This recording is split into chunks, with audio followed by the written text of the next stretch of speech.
C'est RMC Story, les grandes gueules avec Daniel Riolo, Fatima Ilbounoua et Johnny Blanc. Et assister au show des GG, c'est simple comme un coup de fil sur un portable. 06 60 61 00 60, 06 60 61 00 60. Et vous venez assister aux grandes gueules. Demain, par exemple, avec Thibault Langsat, Zora Habitant, Joël Dagosseri. Et nous serons avec la tête de liste aux Européennes, Nicolas Dupont-Aignan. Il sera avec nous dans le grand oral des GG. Tiens, les Européennes, on va continuer d'en parler dans le monde de Macron. RMC, les grandes gueules. Ce que je veux, c'est que vous alliez le faire gagner. Le monde de Macron. Vive la République, vive la France. Et vous savez que chaque liste, quelle que soit l'élection d'ailleurs en général, il va de son petit clip de campagne qu'on met sur les réseaux sociaux. Et dans ces cas-là, les listes qui ont des personnalités en soutien ou sur leur liste, essaient de les mettre en avant. Par exemple, La République En Marche, c'est Bernard Guetta qui était le chroniqueur de France Inter, et les communistes soutenus par Josiane Balasco. Aujourd'hui, face à l'Europe et face à Macron, la colère est grande. Trop d'injustice et d'inégalité, trop de concurrence, trop d'ultra-riches qui se gavent au détriment du plus grand nombre. À la fin de la guerre, nos parents se sont dit « plus jamais ça ». C'était il y a 70 ans et cela semblait impensable. Mais ils y sont pourtant parvenus.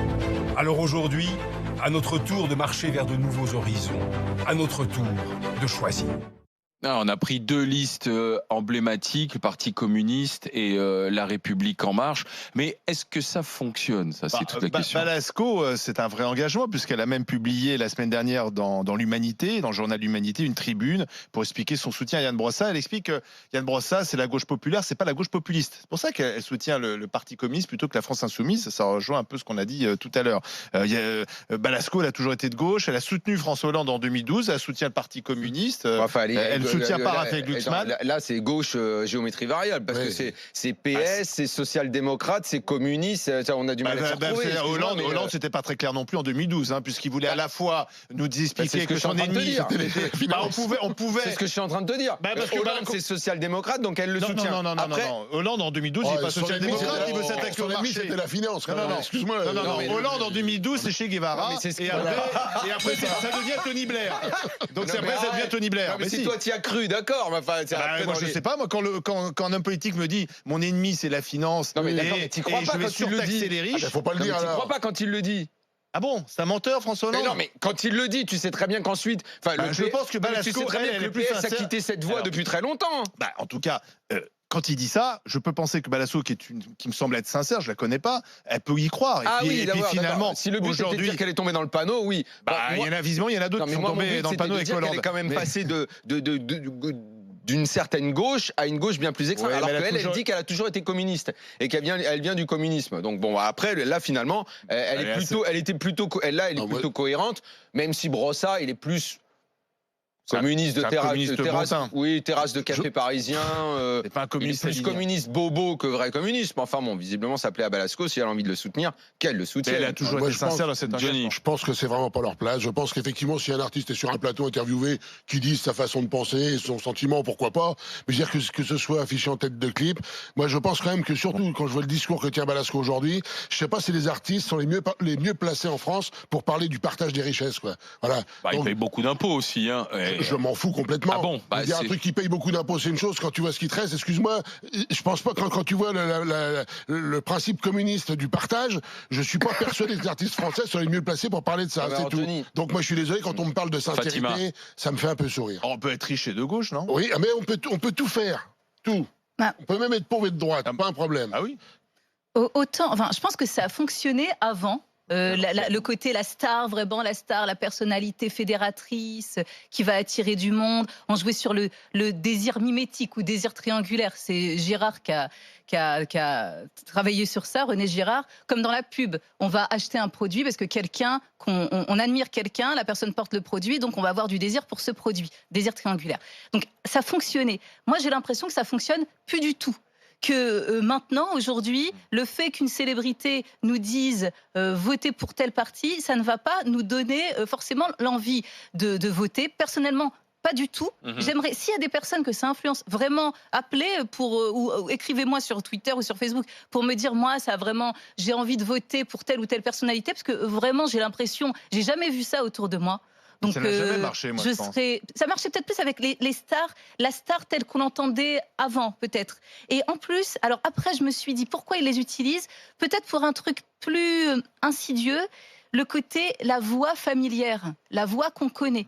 C'est-à-dire que dans le clip, comme on connaît ces voix-là, notre attention va être attirée et on va donc écouter. Notamment la voix de Bernard Guetta. Voilà. Donc c'est aussi un truc plus de stratégie marketing que d'utilisation de la star. C'est-à-dire, comme on connaît rien, ni le programme, ni les trucs, on a au moins cette voix familière. En gros, si t'aimes machin, t'aimes machin, comme tu disais. Voilà, c'est plus la stratégie marketing, mais sur la voix familière. Voilà, exactement. Le lien entre le monde des arts et la politique, il n'est pas nouveau. Oui, ça a toujours ça a toujours existé. Que des grands peintres comme Picasso, c'est un autre niveau quand même. Et même, là, c'était un vrai engagement. Et même on le note à chaque fois. Et c'était on est quoi, mercredi, c'était lundi soir la cérémonie Molière. Bon, il y a eu encore pas mal de manifestations. Sauf qu'avant ça faisait rêver, maintenant ça agace. Politiques, les Césars, il y a toujours un ou deux mots qui sont prononcés. Le palmarès de Cannes a souvent mis à l'honneur certaines idées, certains discours politiques. Les Oscars, on n'en parle même pas. Et en fait, est-ce que ça sert ou est-ce que ça sert pas? Moi, je reviens un petit peu à ce qu'a dit Johnny tout à l'heure. Ça dessert. Tu sais dans quel camp ça dessert? Ça dessert souvent à gauche. Oui, bah oui. Tu sais pourquoi? Parce que ce que disait Johnny est vrai. On a le sentiment, quand une personnalité s'affiche comme Balascola ou comme d'autres, que c'est le privilégié qui veut se donner bonne conscience. Ça marche plus. Comme au Festival de Cannes. Pas trop les partis de gauche. Je ne dis pas que c'est une réalité. Je dis que l'interprétation qui peut en être faite ou la sensation que ça dégage, ça peut être ça. Parce que après, et j'imagine que quand tu faisais référence à certains grands artistes ou quand ça pouvait marcher, tu as dû penser à Johnny, qui a affiché pendant des années sa proximité avec la droite française, de Chirac à Sarkozy. C'est peut-être le dernier, à Delon, qui s'est toujours affiché de droite, d'abord plutôt centre-droit avec Raymond Barre, les artistes, c'est pour ensuite partir un peu... Ah, attends, les artistes traditionnels français ont toujours été à droite. Sardou, Delon, Johnny, Sardou. Oui, mais c'est des exceptions. Oui, mais maintenant... Non. Ceux d'une certaine époque, ceux de l'époque 60-70, mais maintenant... c'est ceux d'après, c'est Jean-Jacques Goldman, c'est la génération années 80 qui s'est beaucoup affiché. Maintenant, j'irai plus loin. Si tu prends... Renaud, il était à gauche. Non, là, tu me parles de... Non, mais là, tu me cites des exceptions, mais culturellement, la gauche et les artistes populaires ont beaucoup été de droite en France. Oui, mais maintenant... Olivier, je viens de t'en citer. Tu m'en cites 5 et moi je peux t'en citer 50 comédiens qui ont appelé à voter à gauche. Excuse-moi, mais les 5 que je t'ai cités en termes de popularité, je pense qu'ils avalent les 50. Moi, je pense que... Quand je te cite Johnny, Delon, Belmondo, Brigitte Bardot, François, excuse-moi, mais elle est quand même très... La question, c'est pas ça. La question, moi, je pense qu'on veut plus ça. C'est-à-dire, on ne veut plus... On ne veut plus ça. On veut à la limite un artiste qui va se servir de sa visibilité pour éclairer une cause. Par exemple, voilà, il y a des artistes qui vont, c'est que du bonheur, des artistes qui vont auprès des enfants malades, certains vont se déplacer pour mettre en avant une cause humanitaire, visibiliser quelque chose qui n'a pas, voilà, pour attirer la lumière médiatique sur une cause invisible. Ça, c'est super bien. Quelqu'un aussi qui est cohérente comme Blanche Gardin, lorsqu'elle refuse pour être cohérente avec elle-même par rapport à ses engagements, là aussi on comprend. Mais un artiste qui comme ça vient finalement pour une élection nous dire moi je vote pour lui, en gros faites comme moi, je pense que ça ne fonctionne pas. Les politiques, et ça peut même desservir le parti et l'artiste. Ça flatte l'ego des politiques surtout. Les politiques adorent s'afficher avec les artistes. Regarde, souvenez-vous de Sarkozy en 2007, qui était content à Bercy d'afficher ses amis. Podel et Gineco, ils ont regretté. Mais ils l'ont regretté. Mais moi, je pense que ça profite. Tu parlais de Mireille Mathieu. Ça profite jamais tellement à l'artiste. Et le politique, en revanche, ça le flatte parce que d'être l'ami des stars. Emmanuel Macron, la photo d'Emmanuel Macron qui est à l'anniversaire de Johnny Hallyday avec Lynn Renault, il kiffe parce que il kiffe d'être avec des artistes. Mais oui, de faire une avec eux, je comprends, mais ça devrait au contraire les faire réfléchir, se dire mon propos et mon programme est si pauvre que ça que je suis obligé de mettre un artiste. Mais non, mais c'est de l'ego, c'est les plates. Mais en tout cas, tu as raison. Regarde aux États-Unis, quand vraiment il y a eu une mobilisation d'artistes au moment des cérémonies Oscar ou Grammy Awards machin contre Trump, ça a méga desservi Hillary Clinton parce qu'on est retombé dans ce que tu disais tout à l'heure, à savoir le privilégié qui se donne bonne conscience, et le peuple américain a a détesté ça. Non, et puis surtout le côté système. Et Trump s'en est même servi. Et surtout le côté système. C'est-à-dire que là, ce qui s'est invité aux dernières élections, c'était le côté contre-système.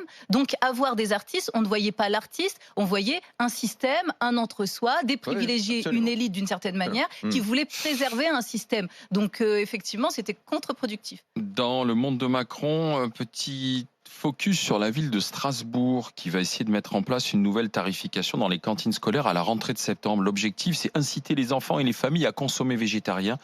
Donc à la partir de rentrée, 30 centimes de différence entre les menus. Et pour le menu végétarien, il passe de 1,45 à 1,15 € pour dire, voilà, il vaut mieux manger des légumes. Est-ce que c'est le rôle d'une ville de dire ce que les enfants doivent manger ou pas manger? Qui mangent sainement, c'est normal, puisqu'il faut des repas équilibrés, etc. Mais le repas végétarien, en quoi c'est un repas plus équilibré qu'un repas avec de la viande et du poisson? Qui est un repas végétarien, à la limite, pourquoi pas? Que ce repas soit moins cher, parce qu'effectivement, il y a la matière première n'est pas au même prix, qui coûte moins cher, très bien. Mais qu'on dise, on baisse le prix de ce menu pour inciter les enfants à manger, alors là, je suis plus d'accord du tout. Voilà. Ça me fatigue. Là encore, ce qu'on disait tout à l'heure, faut encadrer, faut tout emmener par là. La phrase, c'est sans fromage, par exemple.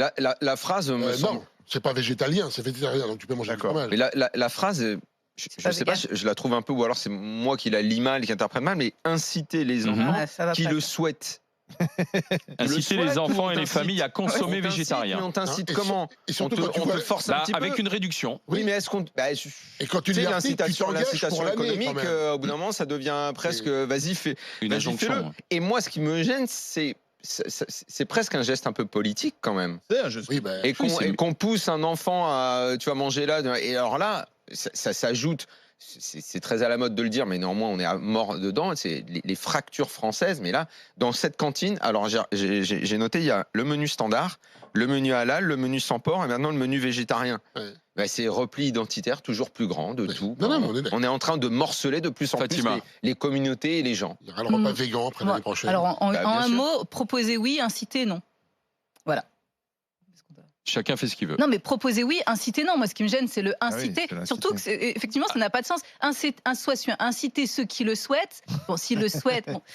C'est pour ça que j'ai plus besoin de prendre la phrase est curieuse. Limite un contresens. Et en plus, voilà, inciter oui, inciter non, proposer oui, pourquoi pas. Puisqu'on est à la cantine, autant parler de l'école dans un instant avec Jean-Michel Blanquer, le ministre de l'Éducation nationale. Vous savez, il présente sa loi, c'est l'école de la confiance. Et il y a un article qui titille, qui agace les professeurs. C'est celui sur l'exemplarité des personnels d'éducation. Ça veut dire quoi, l'exemplarité des personnels d'éducation? Ça veut dire qu'ils ne pourront plus rien dire, plus écrire sur leur ministre. Peut-être que sous-jacent, c'est ça. Sois prof et tais-toi. Est-ce que c'est ce que veut Jean-Michel Blanquer? 32-16 pour en parler dans un instant avec les GG. RMC, 9h midi, les grandes gueules.